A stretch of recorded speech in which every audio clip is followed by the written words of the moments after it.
کوئی تبلیغی ماں کا لال بتا دے نہیں، کبھی بھی نہیں کیا۔ تبلیغی مولوی نے کبھی بھی قادیانی پر لعنت نہیں کی ہوگی، جتنا بھی تمہارا بڑا پیغمبر ہو جائے۔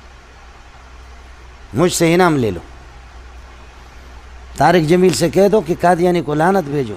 ان الذین یعظون اللہ ورسولہ لعنہم اللہ فی الدنیا، اللہ رسول کو جو تکلیف دیتے ہیں، محمد رسول اللہ کے ختم نبوت میں جو قدم رکھے، اس سے بڑی تکلیف محمد کے لیے ایذا کیا ہو سکتا؟ لعنہم اللہ فی الدنیا والآخرہ۔ عام کافر کو لعنت کرنے کی اجازت نہیں ہے، لیکن یہ ہے اس فعل پر۔ اور جو کافر قطعی الکفر ہو، جو کافر قطعی الکفر، ان الذین کفروا وماتوا وهم کفار اولئک علیہم لعنت اللہ، انعام مجھ سے لے لو کہ کسی ساتھی کو کہ کوئی بڑا تبلیغی ہو اس سے کہہ دو کہ تم قادیانی پر لعنت بھیجو، میں اس دن میں شکرانہ کی 2 رکعت بھی پڑھوں گا۔ سمجھ رہی میں ہے کہ نہیں؟ حضرت اقدس تقی صاحب لعنت بھیجے گا، عبدالرزاق اسکندر لعنت بھیجے گا، مولانا مغفور اللہ لعنت بھیجے گا، لیکن کوئی تبلیغی انشاءاللہ تم نہیں دکھا سکتے۔ سمجھے؟ اس وجہ سے وہاں ہونا شک مشہور قد ذل بھی سقراط، بولو وہاں ہونا شک مشہور قد ذل بھی سقراط۔ ایک بہت مشہور قسم کا یہاں پر اشکال ہے کہ سقراط بھی یہاں پھسل گیا ہے۔ سقراط، بقراط، فیثاغورس، بیطلمیوس، سمجھ رہی میں ہے کہ نہیں؟ یہ بھی پھسل گیا۔ اب آپ دیکھیں کیسے حیران ہو گئے تبلیغی پیغمبر، کیسے آپ حیران ہو گئے، سمجھ رہی میں ہے کہ نہیں؟ اللہ حفاظت فرمائے، مولوی صاحب اللہ حفاظت۔ السلام علیکم ورحمۃ اللہ وبرکاتہ۔ محترم سامعین، مولانا منظور منگل صاحب دامت برکات مولالیہ نے قادیانیوں کے خلاف یہ بیان دیا۔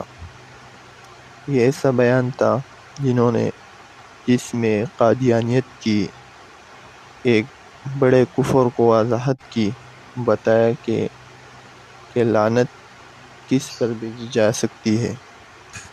یہ کہا گیا کہ عام کافر پر بھی لعنت نہیں بھیجی جا سکتی، لیکن قادیانی جس نے نبی ہونے کا دعویٰ کیا ہے تو اس پر لعنت بھیجی جا سکتی ہے، بلکہ ضرور ہے۔ ساتھ میں یہ کہا کہ اہل تبلیغ کے جتنے بھی علماء ہیں، انہوں نے آج تک شاید قادیانیوں پر لعنت نہیں بھیجی ہوگی۔ تو اس کی کیا وجہ ہے کہ انہوں نے قادیانیوں پر لعنت نہیں بھیجی؟